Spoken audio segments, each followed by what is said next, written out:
Hello and welcome back to Late Age Piconye. It is late winter in the year zero, and we have a battle against the Independents in Wolvermore. Should be a fairly simple win. I wouldn't really have too much to worry about when we've got these defenders and crossbowmen. We'll be able to pick apart the archers and just regular chaff that they send at us. We do have less numbers by a significant margin, but honestly, it's not really making much of a difference here, it seems. Got a few body ethereal casts. This is the battle that we decided to animate some of the shrubbery, so let's rewatch that and maybe get a focus on it. This animate tree spell that I've got him casting, you'll see he casting animate tree. It's very great because it can target one of these tiles here that has like shrubs, the tiny things here, and it'll reanimate them. It's also got a fairly decent range here. See, it took this tile, animated two of these shrubs, and they're pretty great. Just for a nature 1, not even high fatigue summon, it's pretty nice. They've got this root attack. It doesn't do a lot of damage. It doesn't have a lot of attack. It has 8 hit points, which is decent for summons. It's got okay protection, and it's also got a few of these cool tags here like slash and pierce resistance. It's immune to poison, susceptible to fire. Magic Bean, which isn't really a great tag, but it's a pretty great all-round spell. And this is the smaller size 2 shrubbery. They can end up hitting the trees or like the large shrubberies. They have a lot more hit points. They do a lot more damage. And if you end up hitting one of these really massive trees with it, then it can just change the flow of the battle entirely. It's a little bit of a gamble since you can't you can't pick which ones you summon, which ones you animate. See, we got another 2 of these small ones, but otherwise it's pretty nice. It's a great way just to buff our front line since we don't spread out very far. Let's see if he animates any of the larger trees. So far, not quite. Looks like he's just focused on these small ones here for this battle. But again, very easy win. We shred their front line, they can't really hit us, and then we pick apart their archers before they can really do any losses to us. Yeah, we lost 1 defender, and there were 80 troops here, so I guess that scout report last episode was pretty accurate. And then we have our first battle against Utgard. Hopefully we bumped something and got to kill it, but yeah, it seems like we just got the PD here, which we'll see this guy a lot. The Skirmer Hirsch, he'll be leading all of their PD groups. It's an okay troop. 16 protection, 13 defense, 12 hit points. The only reason this really matters to our nation is if we're using Bird Knights, so it's good to know what kind of commanders you're fighting against whenever you jump into PD and raid. But very easy win. A quick raid with just some body ethereals and crossbows, a few Baculites just in case we ran into their sacreds. We'll wipe this PD out very easily, but let's go ahead and watch them get massacred. Yeah, these body ethereal defenders, I can't speak high enough on them. And these are actually a lot faster than your defenders, so they'll be able to run back and actually run things down if you ever want to use them as a flanking force in your armies. So let's go ahead and bump the PD up here. And it looks like they actually have quite a formidable force here in Ulfla. We were gonna use use our Piconye Sage Priests and a couple of these defenders just to raid the Indie province here, but it looks like they went and claimed it. There are a few things this army could do. They could attack here in Shade Forest. They could also attack here on Haunted Wood and burn down our temple and stop recruitment of our Sage Priest here. They could potentially run up here to the farm province here. It is a heavy cap province, so it actually might be beneficial for us if they just go and clear that out. I'm thinking the scariest of these moves, honestly, is them burning the temple, so let's go and just move our forces there. We could all attack on Ulfia, but the problem with that is they've got quite a sizable force, so if we move all of the troops here, and we move all of the Sage Priests here, and they decide to attack one of these 2 provinces, they'll actually be able to bump them and attack them in the province that they're moving to. So we won't actually have a combined force if they decide to move to either the Haunted Wood or the Shade Forest. We could also just try to raid this Ironwood Forest and let them burn down the temple potentially, but I'm going to play a little bit more defensive here. You are a slow map movement, so getting overextended raiding can be kind of dangerous, especially if this wants to shut down our cap. We don't have any other forts to collect income from. And it's not really a wasted turn having these Sage Priests here, since we have a lab. They can just go ahead and research, which is a good use of their turns. I'm thinking we're probably... I did want to claim this throne here, but it looks like this army has a lot of these Jotun Javelinists, Gamherdings, and Huskarls. We'll go ahead and see just what they're working with here. It's the Jotun Javelinists right here. So this is the primary unit in their force, since that was the first one listed. It's probably part of their expansion force. They've got these high damage javelins, they've got these high damage axes, they've got okay protection. It's one higher than our defenders deal. Our defenders deal 12 damage, so you know we'll still get chip damage through. They have a lot of hit points. They are size 6, so they can only fit 1 per tile.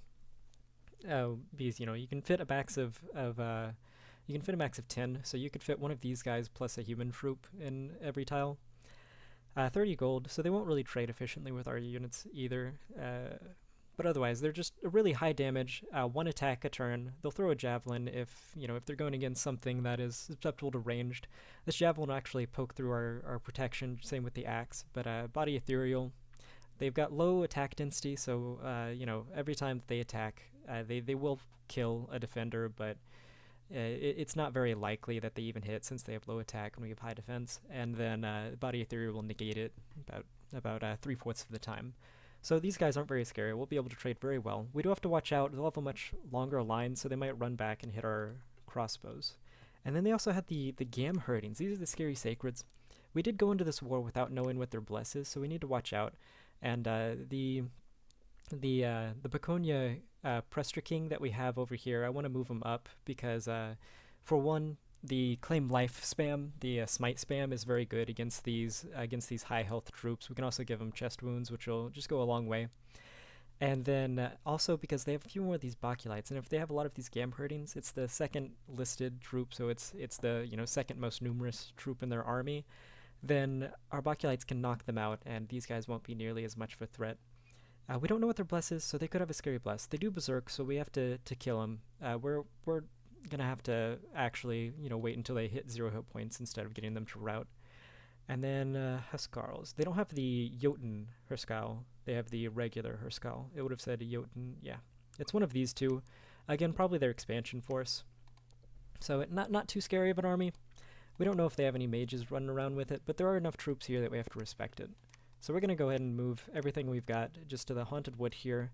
If they attack the Haunted Wood, we'll be able to take them out and kill them very, very well, and we'll be able to use that momentum to push forward.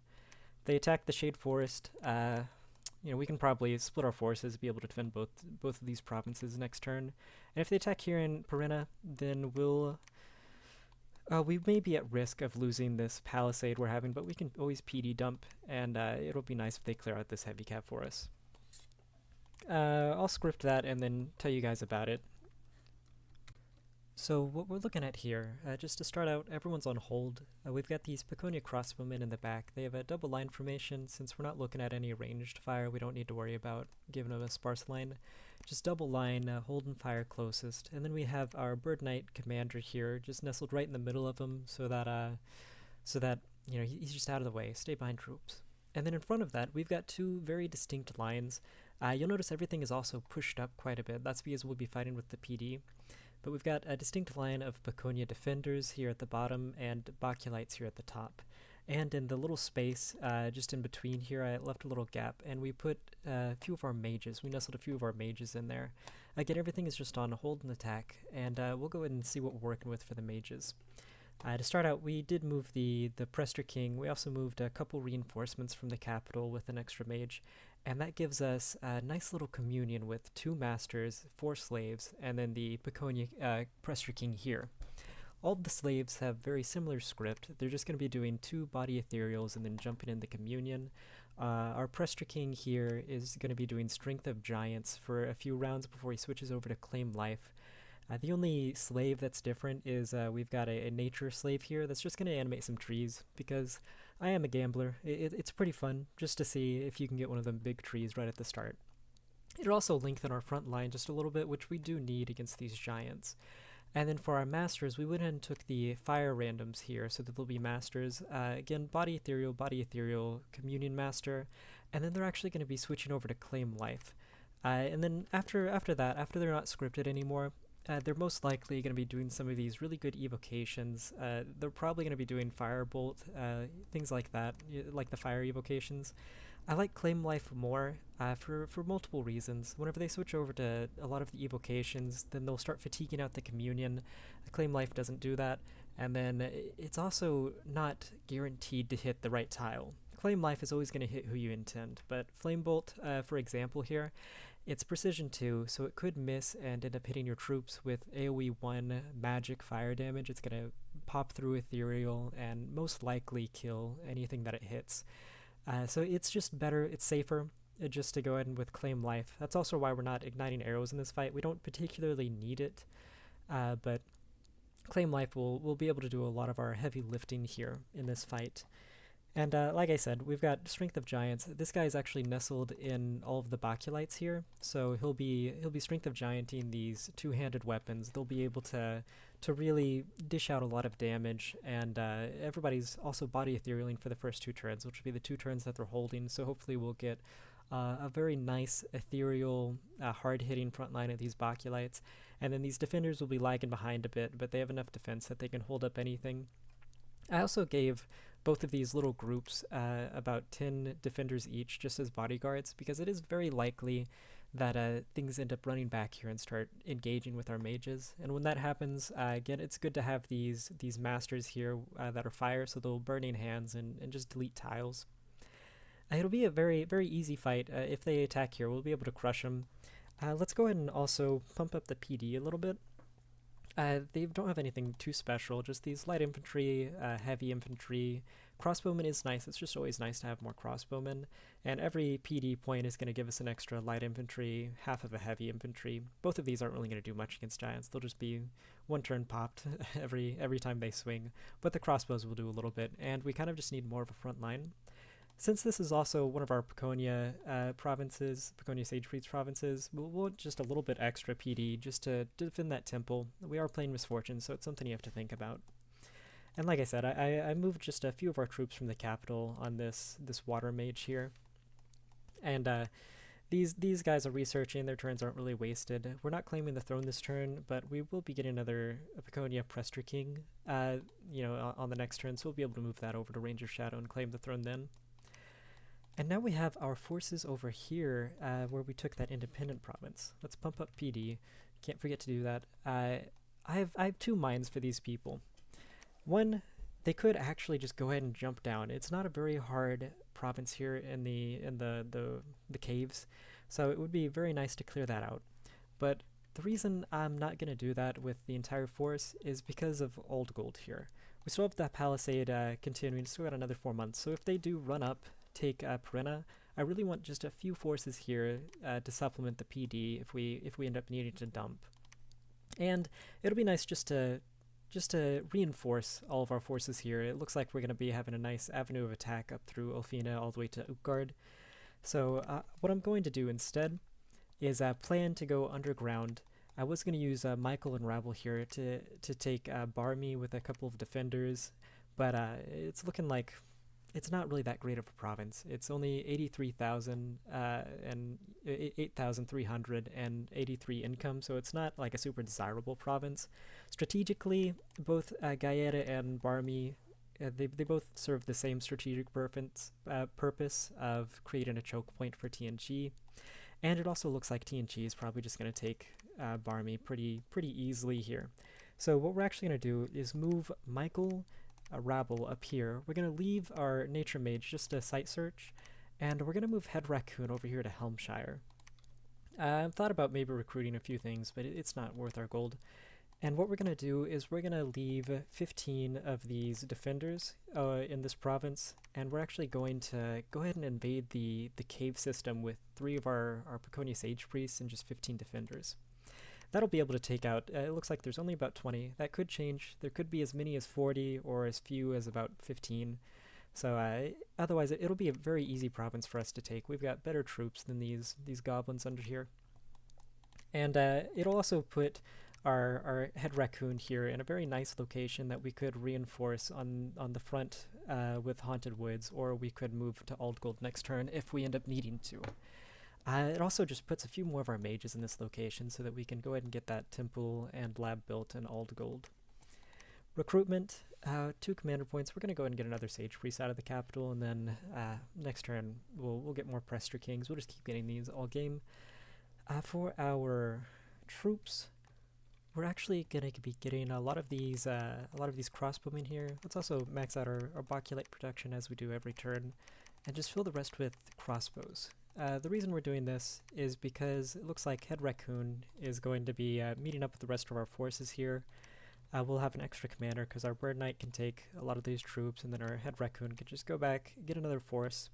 We'll take a group of Baculites and crossbowmen, and we'll just go ahead and take Kunea. Maybe we'll get more defenders just for our Sage Priest expansion as well. And let's see.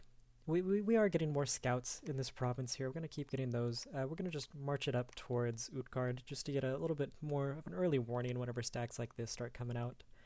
And we have our lovely bird here scouting everything. We still have not seen Vetiheim's capital. It's probably somewhere in this Fog of War. Control M. We can actually start eating away at the Fog of War from this side. I think I will go and do this side just because it's a little more useful for it to be on this side so that it's closer and we can start doing things over here. We don't need to really uncover too much more of this Fog of War. It looks like most of this is just water or coast that we're not going to really worry about. And this is very far from our neck of the woods anyway. So we'll go and take the Bird Knight over here to Greenport. It's actually probably useful for him to start scouting the underground. I've looked on the overworld here, and I've only seen these 2 caves. One in Wolvermori here, and the other one here, just in this plains. And even underground, I don't see any other caves leading upwards, so we might be able to monopolize a lot of this cave system, which will be very nice. It'll be nice gem income, nice just income that nobody else really has access to. We need to worry about TNG, but if it comes down to it, I'm not too worried about them. And that should be everything that we currently need done. Let's see if there's any mercenaries that could help us out. Got both of these are owned by other people. Madame Fortuna, that's just a nice astral mage for 60 gold. It would be nice just to pump that into our communions, or even just send them around site searching. So I think we're going to go ahead and bid on Madame Fortuna here. We're just going to go maybe about 75. That's about how much I think 3 turns of her is worth. And we'll go ahead and send the turn. It is now early spring in year 1, and we have quite a few messages. First, our herald sent to TNG has returned. The proposed peace and non-aggression pact has been accepted, which is very nice. Now we don't have to worry about really any of our neighbors. We can just focus on Utgard. Messenger has arrived from Utgard. Let the war begin. Yes. Research and enchantment, which is now 3. We also got our Sage Priest that was searching, found 3 sites. A Farm of Plenty, which give us bonus supplies, bonus population growth, Starlit Pond for some astral, and a bunch of province income. That's really nice. Now this province it's actually really great. A lot of population, 311 income, and extra growth. That's beautiful. What else? We've got the Dormant Pretender God's Awakening, and our nation rejoices. Raccoon, God of Piconye, Sovereign of Sin, the Most High, Counselor of the Gods, has awakened. That is really great. If you remember, we have our absolutely wonderful Fountain of Blood here. It's a Nature 3, Glamour 3, Blood 7, and that also gives us our Blood Vengeance Bless online for all of our Baculites that we're sending out. Very nice, very nice. It's a nice thing to see. In fact, with our research, it's actually going to change up our research just a little bit. Since this guy's going to be blood hunting and we want to cast Blood Fecundity early on, we're going to detour away from our enchantment and just go ahead and go up to Blood 4. That's going to give us Blood Fecundity. A lot of our blood saves are actually going to be going into building the economy, but as soon as we get Blood Fecundity, we're going to cast it. And then when we have a little bit of an economy, we're going to go up to 5 and start binding these succubi with our god. After that, we actually kind of want construction. Up to 5, I believe, is when we get our Sanguine Dowsing Rods. Yeah, right here. So when we get up to 5, we can do Sanguine Dowsing Rods, Blood Hunt even more efficiently, and then we'll continue up enchantment whenever we get done with those 2 research goals. So yeah, we've got our god back. That's wonderful news. And now we have battle in Shade Forest. They did end up coming down and attacking right here. Looks like they didn't really attack with anything scary. Just about 20 of these giants here. They should be able to clear out our PD without much issue. They did end up surrounding one of these Gam herdings, getting it to Berserk. It's actually really low hit points. Hopefully we can just get a poke off, end up killing it here. Let's see, 5. He has 1 hit point left. Disease, so he's not even going to heal it back even after this battle. Go on, just get one little tap on him. Breathe on him just a little bit hard. There we go. We did end up killing one of the giants, which it's good. It was one of the sacreds as well. In fact, we should be able to see what their bless is in this fight now. Just dark vision. That could mean they have good scales. I haven't been paying too much attention, but it's more likely that they have some sort of scary incarnate bless, so we want to rush these guys down even harder now. Let's go ahead and quit the battle replay. Yeah, we killed one of their Gam herdings. This is why you always need to put a little bit of PD just in case you can catch them off guard. And then unexpected event in Helmshire, a free death gem, worldwide event. Deathmatch competition is scheduled in the arena. The event will take place on the astral plane, and the participants must leave now to get there in time. So we've got an upcoming arena battle. We could do some fun things there. Oh, we also got Madame Fortuna, which is very nice. But for the arena battle, we could actually send our god. A lot of our commanders here, they aren't really great for arena battles. They're not super solid thug chassis. They do have good defense. So if you can equip them with some sort of high damage magic item, you might be able to dodge the first swing of somebody else and then kill them. But we don't have any of those in our magic item treasury. We don't have any items at all. So we could send our god. There's not a lot of spells we can do right now with the tech online. We could let's see what we could work out here. We do have all of our really good buffs in glamour. We could Shroud of Bewilderment, maybe Displace Body, something like that. We don't really have anything else that we could do. We don't really have any of the high blood stuff. There's not a lot of great nature spells, and we haven't gone up evocation very high.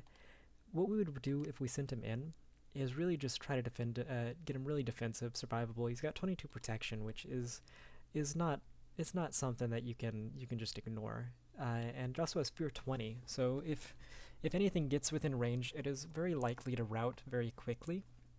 So if we do like Displace Body, make it hard for them to hurt us. We've got 0 defense, so a lot of those don't actually really matter on us. But we've got high protection, we've got decent hit points, and we've got fear. Also pierce and slash resistance, so it'll be hard for things to kill us, and hopefully we can rout them beforehand. I don't particularly want to risk our god. In fact, even using a god turn on the arena is inefficient. The magic item isn't worth the blood slaves that I'd be getting from blood hunting. And, I also just don't want to commit them to every arena battle afterwards. Maybe if we didn't have an Utgard in the game, they could send a giant that can actually poke through our protection. But we will definitely send something. Maybe just a scout or 2. There's not really anything we want to do. We don't want to risk one of our Sage Priests, even though they'd probably be our best bet of winning. We are just going to send this fresh scout here, just to commit in the arena, just in case nobody else really sends anything, then at least we have him. And for fighting here, Shade Forest, they did take that, so they're within range of the Range of Shadow, but it's not really a scary force. They did leave quite a few troops here, about 30 troops over in Olfina. They did not attack us in Haunted Wood, which is what we were hoping that they would do. And we've got a lot of these guys that are just going to be running into the cave system. TNG also did take Barmy, so it's good that we didn't try to start moving forces there to take it, because it would have just been wasted turns. Let's see. For our scripting over here, I think it would actually be pretty nice just to take this entire force up to Olfina, and we can use that and try to put some pressure on Utgard and move forward. We do have to worry about these 20 or so. Let's see. Yeah, there's 19 now since we killed a Gam herding. There's about 19 giants that could really raid Haunted Wood or Range of Shadow here. Head Raccoon should be able to defend Haunted Woods fairly easily. And we do have this Piconye Sage Priest, Prester King here. that we can just take a lot of these troops. We do have a Blood Vengeance on these guys, so they'll actually be pretty decent now. We can go and just take him to Range of Shadow. That should be able to bounce the 19 or so giants that they send. And we do really want, if they attack Haunted Wood, we do want some Body Ethereal on the few defenders that Head Raccoon has left, so we'll go ahead and move. We got a new Nature Random Sage Priest, we're going to move him to the Haunted Wood. So all of that is shaping up pretty well. Range of Shadow, let's go ahead and script this. It'll be very, very easy script, just like our expansion forces. We're going to have our defenders here, we're going to have our lovely crossbows in the back, and then our Baculites here off to the side. We are going to put our Prester King right here in the middle of these defenders just to cast Body Ethereal. Yeah, there's not really much else for him to do, just Body Ethereal a few times. He was a fire random, so he's just like a Sage Priest. And then we'll have him claim life, just for the rest of his script, cast spells. It's actually probably, since they'll be fighting with the PD, it's probably a good idea just to move everything up, maybe move the Baculites and defenders together, and then the crossbowmen can be right here on just fire large enemy monsters. That'll just make sure they're shooting giants. If they do end up attacking here with, you know, I don't know, some magic birds running in, they'll at least fire at the giants. Hold an attack, and this will probably be the script that we use most just for handling a lot of these easy defense fights. Just to bounce like small raiders. Same with this, we're just going to do a very similar thing. We actually don't need a sparse line formation, so line formation, move it up. It doesn't need to be holding, so we can just be on fire enemy archers. And then we've got our defenders here, again with a Sage Priest. We'll actually have them on hold and attack just so we can cast some Body Ethereals. We could also get a bunch of the trees and things here, because that is a nature random that we're moving in, but Body Theory is just better. We're also going to bump the PD up here. Since we are sending a Prester King, it'd be bad if he got sniped, and just having a better front line against these giants. You saw, things happen. Sometimes you can kill a Gamherding. So those will be fairly immune to raiding force from these 20 or so Gamherdings. And then we'll go ahead and script this. We got Madame Fortuna. They did get some magic items. They got the Gossamer Gown, which is new to Dominion 6. Bonus hit points. Getting the bonus hit points on, honestly, any of our commanders will go a long way since we have low hit points. And then Pendant of Luck. Same reason, we have low hit points. Most attacks will kill us, so getting luck just to negate it quite often is very nice. Honestly, there is a play, maybe at the end of its contract, just to kill this guy off and take his loot. But for now, we're just going to move him back here. He'll be a good Body Ethereal caster. We're not going to pump him into the Communion yet. He does have Blood Magic, which is really nice because it's an Astral Blood. You could put it into the Communion and then cast Reinvigoration and just wipe all of the fatigue in your Communions. They've also got a couple of these Slingers. They aren't really worth too much. If anything, they're a bit of a hassle because we're just going to have to script them for every fight, and they're not really going to do too much. So we're just going to have them on fire and keep distance just to harass people. And that'll be it for Madame Fortuna. Just going to be casting spells.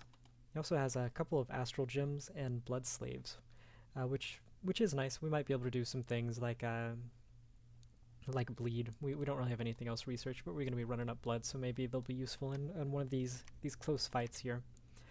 Otherwise, the script doesn't really need to change for that fight. And we have Perrine, our scout here in Perrine, that's just going to keep moving up, just to look at more of Utgard's forces. We're going to actually move it to Black Harbor. We should get a scouting report on Royal Green after we take Ulf anyway. And now we have our Bird Scout. We still have yet to see Tianqi's capital, which it means it's either in like this Fog of War up at the top or this Fog of War down here. We're going to move to Glistening Wood. It'll chip away at both of these. I was hoping to move it just to get more information on Utgard, but this is a fine use for it, is to find Verihein's capital. And Raccoon is going to blood hunt this turn. We should get about 10 blood slaves. After about 5 turns, we should have enough blood slaves to empower one of these scouts that we're getting, and then they can start blood hunting these Haunted Wood Gaeta provinces. And we've got our 3 Sage Priests here. You finally get to see the cool things we can do with them. Each of them is going to get a bodyguard of 5 of these defenders. All guard commander.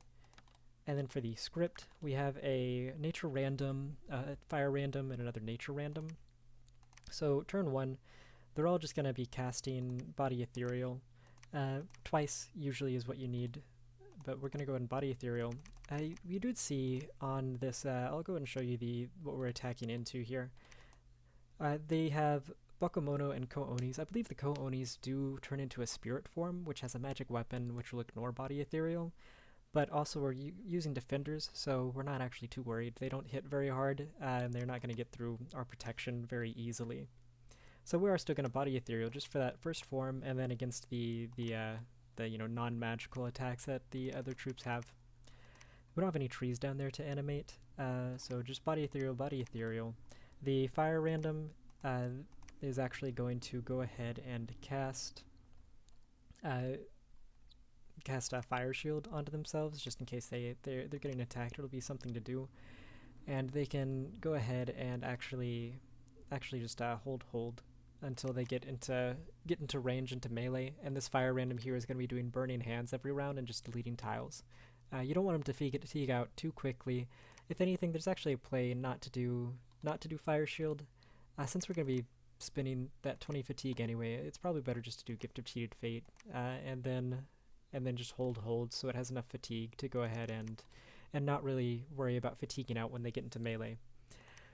These will definitely go ahead and do Bark Skin, since we're doing since they will ignore Body Ethereal. We do want Bark Skin on a lot of our troops, just to not really have to worry about any of the damage getting through. These defenders will have protection through the moon with that. And then lastly, they're going to do a lovely Gift of Cheated Fate, and they should be fatigued out by that point. Again, they'll be in melee. They won't be able to cast very often because they'll be fatigued out by the time anyone gets there. Either way, we're going to be using these defenders to get most of the kills, and Burning Hands on this guy should be able to handle all of the ghosts. So we're going to go and take these 3, all of them, down into the cave system here. And we'll go and script it. We want to move these guys all into the same tile, further back, as far back as we can really get them, just so they have as much time as they really want to do these spells here. So that's scripted. That should be able to take that without too much issue. We have another 3 turns, I believe. We have another 3 turns on our fort, so we're going to go ahead and start marching forward. We're going to move one of our sages here just to build a lab, and we can start getting more sages out of this province. So this fight should be fairly easy. We'll be able to defend if they do end up attacking Range of Shadow or the Haunted Wood. Let's go ahead and make sure we did not... Yeah, this should be fine. We're actually going to move Head Raccoon forward just a little bit so that Claim Life gets off sooner. Cast spells. And then all we need to do here is recruitment in Piconye. We don't need the Sage Priest, we don't need to waste the gold on it. We do want as many Baculites as possible, especially now that our God's online. And we just took all of the crossbowmen that we had here, so we're just going to get a bunch more. And that should be all that we need. We actually have a lot of gold, 1,800. We can start a new new palisade somewhere. We're looking at still Perina, so maybe we'll save our gold, use one of these scouts to take it. We could also just do one of these provinces we take from Utgard. This one, Quinnen, is actually a really solid idea for that. What we could do is underground here. So if we do end up monopolizing the cave system, it would be nice to have just a base of power here in the Realm of Silence. We'll see. It's got 10,000 income. It should have a lot of resources since it is underground. So I think that's actually a good use for our scout. Instead of going to the Glistening Wind, finding Vedheim's capital, which we won't really need to worry about for a while, we're actually just gonna start sending him underground, and he's gonna start constructing that lovely palisade there in the Realm of Silence. And now that our God's God's online, next turn we'll be able to start building our blood income. So I'll see you next episode.